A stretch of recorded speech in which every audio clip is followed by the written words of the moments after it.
ओम शांति। 10 मार्च 2024 बाबा के महावाक्य। मीठे बच्चे, सबसे बड़ी बीमारी देह अभिमान की है। इससे ही डाउनफॉल हुआ है। इसलिए अब देही अभिमानी बनो। प्रश्न: तुम बच्चों की कर्मातीत अवस्था कब होगी?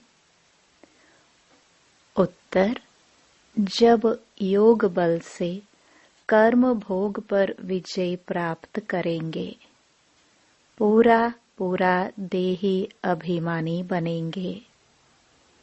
यह देह अभिमान का ही रोग सबसे बड़ा है। इससे दुनिया पतित हुई है।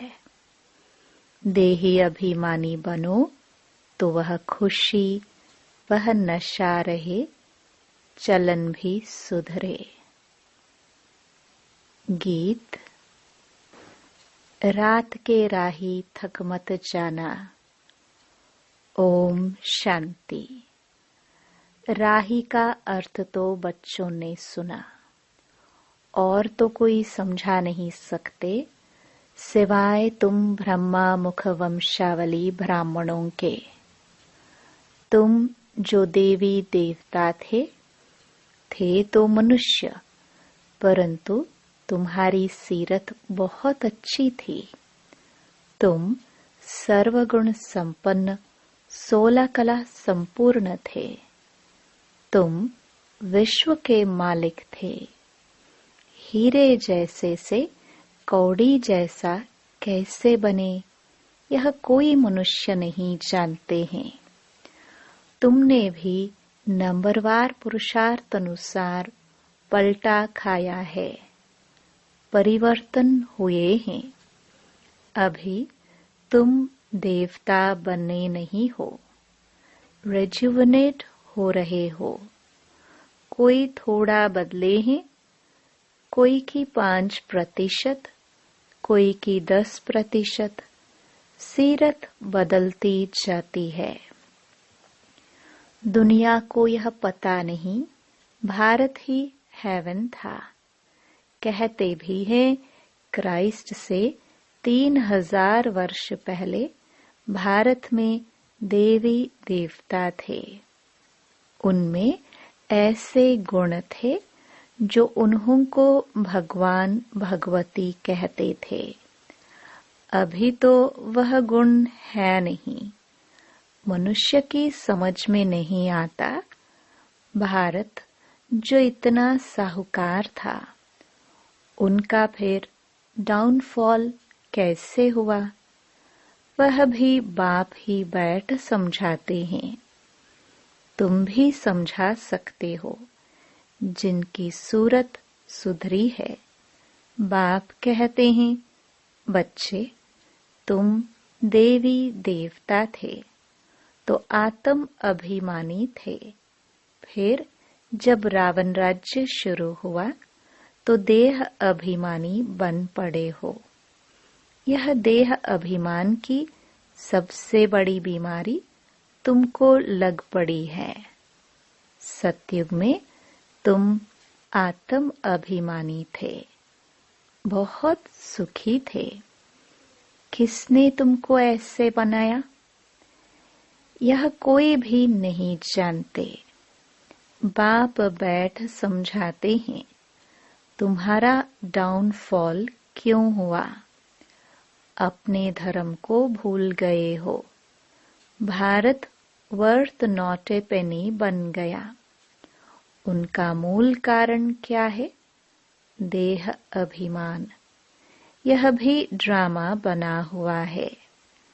मनुष्य यह नहीं जानते कि भारत इतना साहूकार था, फिर गरीब कैसे बना।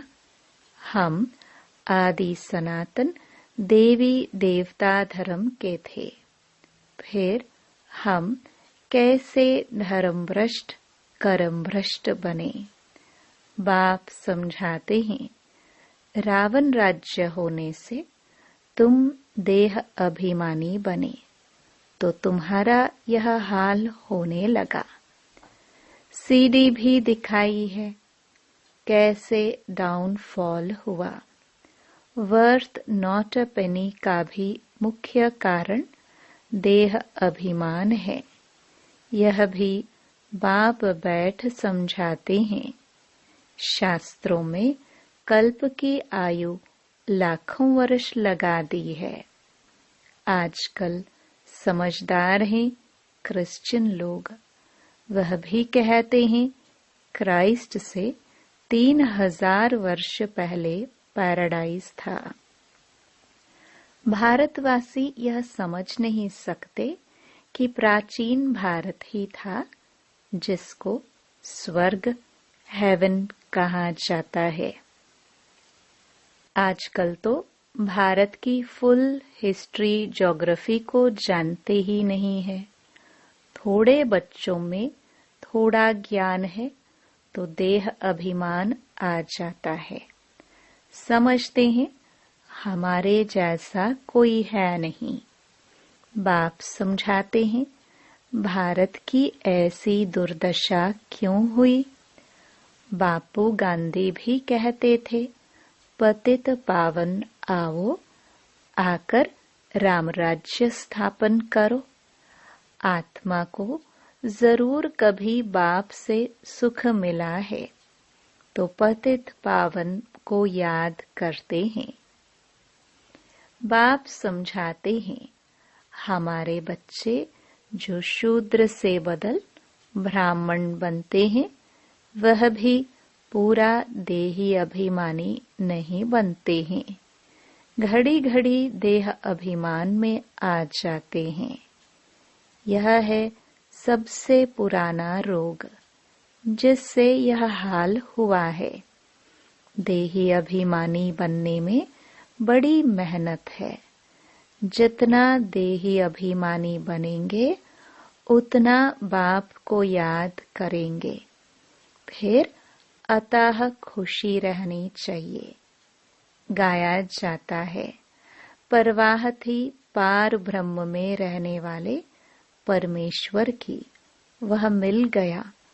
उससे 21 जन्म का वर्षा मिलता है। बाकी क्या चाहिए। तुम सिर्फ देही अभिमानी बनो। मामेकम याद करो। भल गृहस्थ व्यवहार में रहो। सारी दुनिया देह अभिमान में है। भारत जो इतना ऊंच था उसका डाउनफॉल हुआ है। हिस्ट्री ज्योग्राफी क्या है यह कोई बता न सके। यह बातें कोई भी शास्त्रों में नहीं है। देवताएं आत्म अभिमानी थे। जानते थे एक देह को छोड़ दूसरी लेनी है। परमात्म अभिमानी नहीं थे। तुम जितना बाप को याद करेंगे देही अभिमानी रहेंगे उतना बहुत मीठा बनेंगे। देह अभिमान में आने से ही लड़ना झगड़ना बंदरपना आ जाता है। यह बाप समझाते हैं। यह बाबा भी समझ रहे हैं। बच्चे देह अभिमान में आकर शिव बाबा को भूल जाते हैं। अच्छे अच्छे बच्चे देह अभिमान में रहते हैं। देही अभिमानी बनते ही नहीं हैं। तुम कोई को भी यह बेहद की हिस्ट्री ज्योग्राफी समझा सकते हो। बरोबर सूर्यवंशी चंद्रवंशी राजधानी थी। ड्रामा का किसको भी पता नहीं है। भारत जो इतना गिरा डाउनफॉल की जड़ है देह अभिमान। बच्चों में भी देह अभिमान आ जाता है। यह नहीं समझते कि हमको डायरेक्शन कौन देते हैं। हमेशा समझो शिव बाबा कहते हैं, शिव बाबा को याद न करने से ही देह अभिमान में आ जाते हैं। सारी दुनिया देह अभिमानी बन गई है। तब बाप कहते हैं, मामेकम याद करो, अपने को आत्मा समझो। आत्मा इस देह द्वारा सुनती है, पाठ बजाती है। बाप कितना अच्छी रीति समझाते हैं। भल भाषण तो बहुत अच्छा कर लेते हैं, परंतु चलन भी तो अच्छी चाहिए ना। देह अभिमान होने कारण फेल हो जाते हैं। वह खुशी व नशा नहीं रहता है। फिर बड़े विक्रम भी उनसे होते हैं, जिस कारण बड़े दंड के भागी बन पड़ते हैं। देह अभिमानी बनने से बहुत नुकसान पाते हैं, बहुत सजा खानी पड़ती है। बाप कहते हैं, यह गॉडली वर्ल्ड गवर्नमेंट है ना। मुझ गॉड की गवर्नमेंट का राइट हैंड है धर्मराज।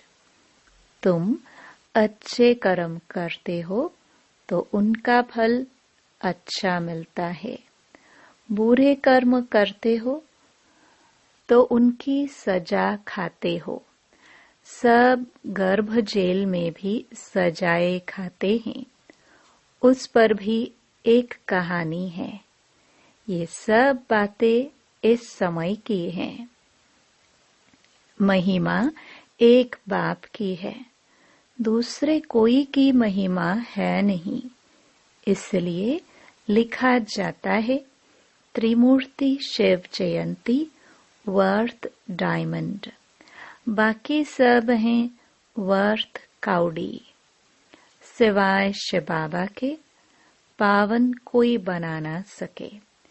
पावन बनते हैं, फिर रावण पतित बनाते हैं, जिस कारण सब देह अभिमानी बन पड़े हैं। अब तुम देही अभिमानी बनते हो। यह देही अभिमानी अवस्था 21 जन्म चलती है, तो बलिहारी एक की गाई जाती है। भारत को स्वर्ग बनाने वाला शिव बाबा है। यह किसको पता नहीं है कि शिव बाबा कब आया। उनकी हिस्ट्री तो पहले पहले चाहिए। शिव कहाँ ही जाता है परम पिता परमात्मा को।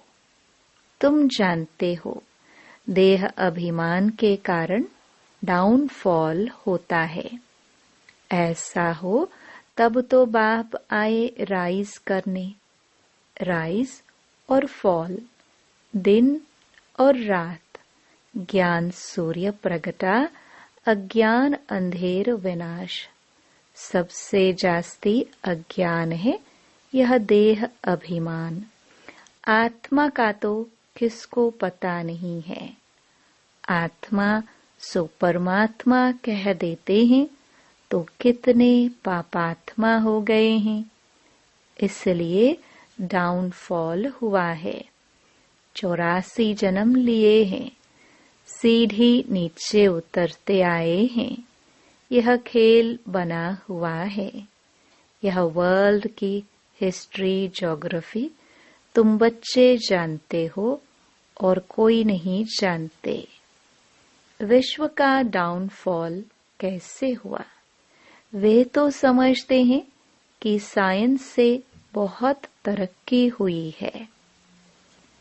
यह नहीं समझते कि दुनिया और ही पतित नरक बन गई है। देह अभिमान बहुत है। बाप कहते हैं, अभी तुमको देही अभिमानी बनना है।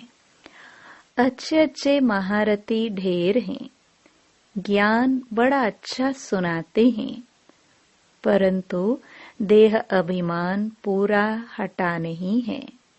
देह अभिमान के कारण कोई में क्रोध का अंश, कोई में मोह का अंश कुछ न कुछ है। सीरत सुधरनी चाहिए ना। बहुत बहुत मीठा बनना चाहिए।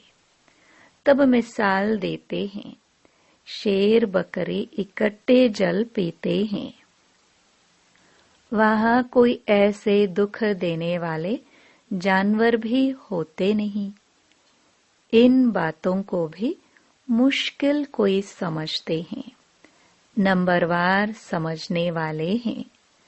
कर्म भोग निकल जाए, कर्मातीत अवस्था हो जाए, यह मुश्किल होती है।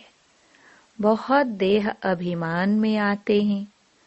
पता नहीं पड़ता है हमको यह मत कौन देते हैं। श्रीमत श्री कृष्ण के द्वारा कैसे मिलेगी। शिव बाबा कहते हैं, इनके बिगर श्रीमत कैसे दूंगा। स्थायी रथ हमारा यह है। देह अभिमान में आकर उल्टे सुल्टे कार्य करके मुफ्त अपनी बर्बादी मत करो, नहीं तो नतीजा क्या होगा। बहुत कम पद पाएंगे। पढ़े के आगे अनपढ़े भरी ढोएंगे। बहुत कहते हैं भारत की हिस्ट्री ज्योग्राफी जो फुल होना चाहिए सो नहीं है, तो उनको समझाना पड़े। तुम्हारे सिवाय तो कोई समझा ना सके। परंतु देही अभिमानी स्थिति चाहिए, वही ऊंच पद पा सकते हैं। अभी तो कर्मातीत अवस्था किसकी हुई नहीं है। इनके बाबा के ऊपर तो बहुत झंझट है। कितनी फिक्रात रहती है। भल समझते हैं कि सब ड्रामानुसार होता है। फिर भी समझाने के लिए युक्तियां तो रचनी होती है ना। इसलिए बाबा कहते हैं, तुम जास्ती देही अभिमानी बन सकते हो। तुम्हारे ऊपर कोई बोझा नहीं है। बाप पर तो बोझा है। हेड तो यह है ना, प्रजापिता ब्रह्मा। परंतु यह किसको पता नहीं है कि इनमें शिव बाबा बैठे हैं। तुम्हारे में भी कोई मुश्किल इस निश्चय में रहते हैं, तो यह वर्ल्ड की हिस्ट्री ज्योग्राफी जाननी चाहिए ना।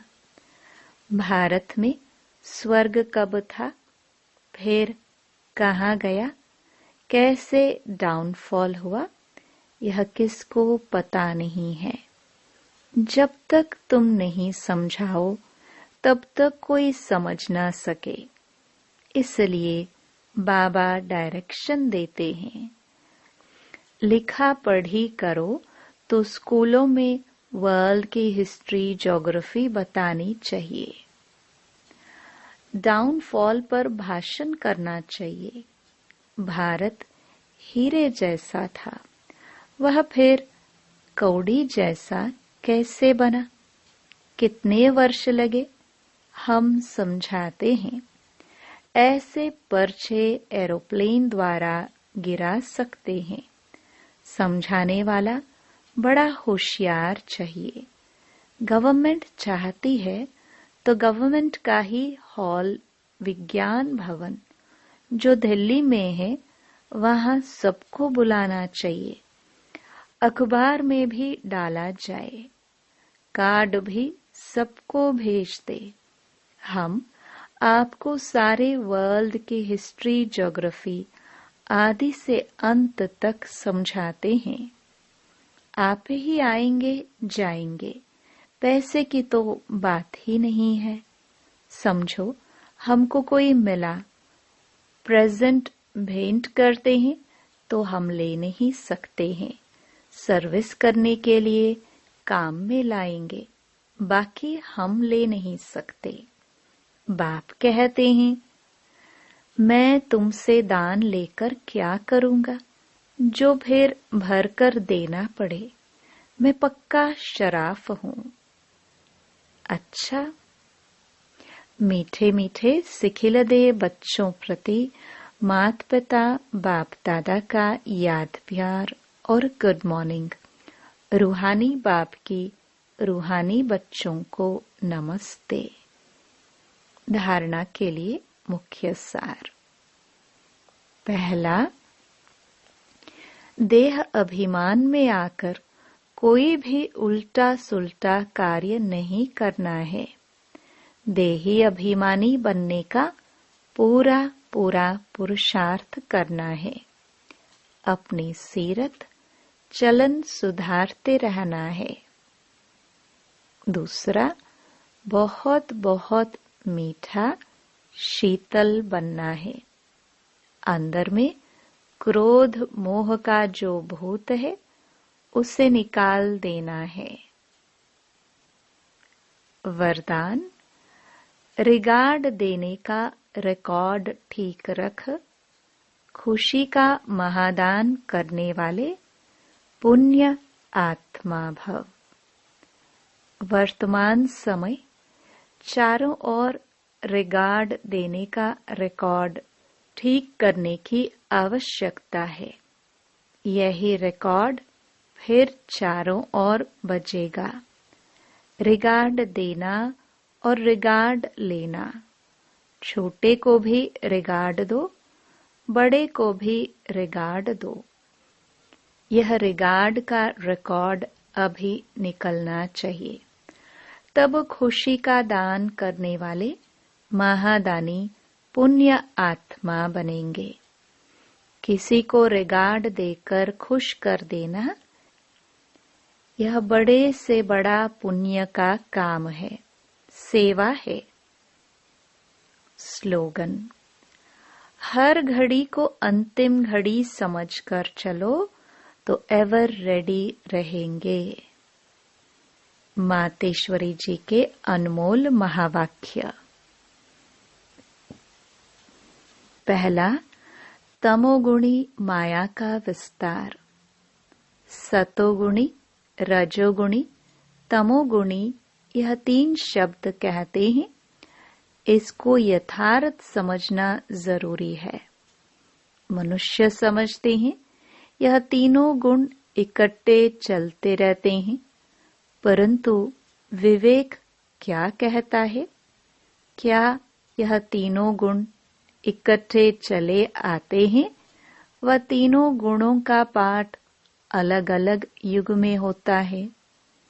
विवेक तो ऐसे ही कहता है कि यह तीनों गुण इकट्ठे नहीं चलते। जब सतयुग है तो सतोगुण है, द्वापर है तो रजोगुण है, और कलयुग है तो तमोगुण है।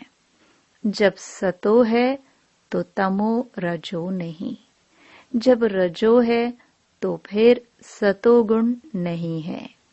यह मनुष्य तो ऐसे ही समझ कर बैठे हैं कि यह तीनों गुण इकट्ठे चलते आते हैं। यह बात कहना सरासर भूल है। वो समझते हैं जब मनुष्य सच बोलते हैं, पाप कर्म नहीं करते हैं, तो वो सतोगुणी होते हैं। परंतु विवेक कहता है जब हम कहते हैं सतोगुण, तो इस सतोगुण का मतलब है संपूर्ण सुख। गोया सारी सृष्टि सतोगुणी है। बाकी ऐसे नहीं कहेंगे कि जो सच बोलता है वो सतोगुणी है और जो झूठ बोलता है वो कलयुगी तमोगुणी है। ऐसे ही दुनिया चलती आती है। अब जब हम सत्युग कहते हैं तो इसका मतलब है सारी सृष्टि पर सतोगुण सतो प्रधान चाहिए। हाँ, कोई समय ऐसा सत्युग था जहाँ सारा संसार सतोगुणी था। अब वो सत्युग नहीं है। अभी तो है कलयुगी दुनिया। गोया सारी सृष्टि पर तमो प्रधानता का राज्य है। इस तमोगुणी समय पर फिर सतोगुण कहाँ से आया?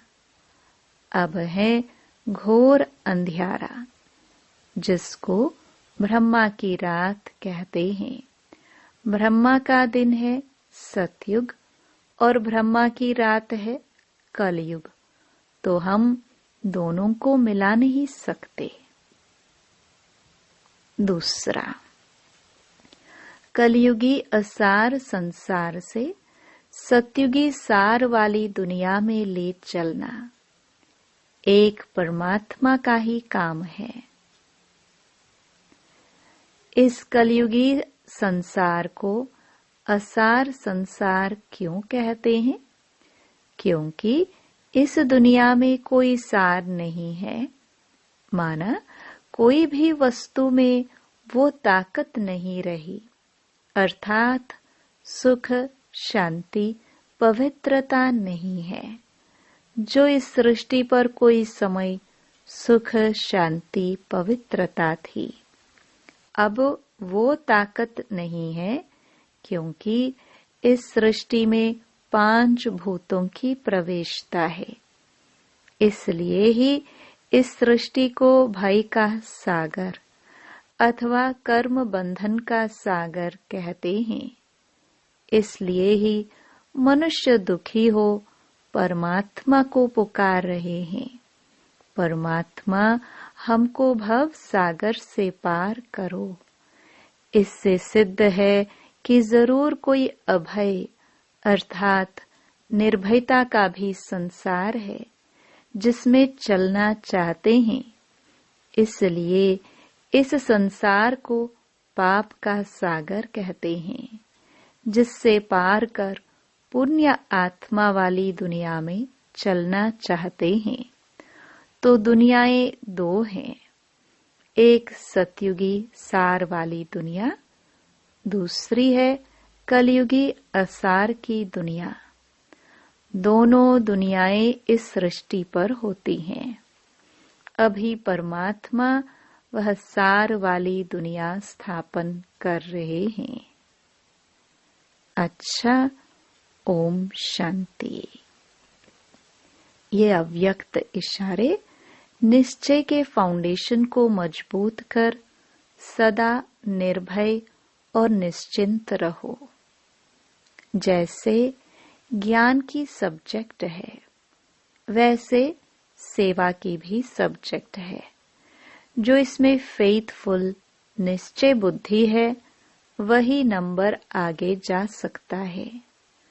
सुबह से रात तक अपना फिक्स प्रोग्राम डेली डायरी बनाओ, क्योंकि जिम्मेवार आत्माएं हो, रिवाजी आत्माएं नहीं, विश्व कल्याणकारी आत्माएं हो। तो जो जितना बड़ा आदमी होता है, उसकी दिनचर्या सेट होती है। ओम शांति।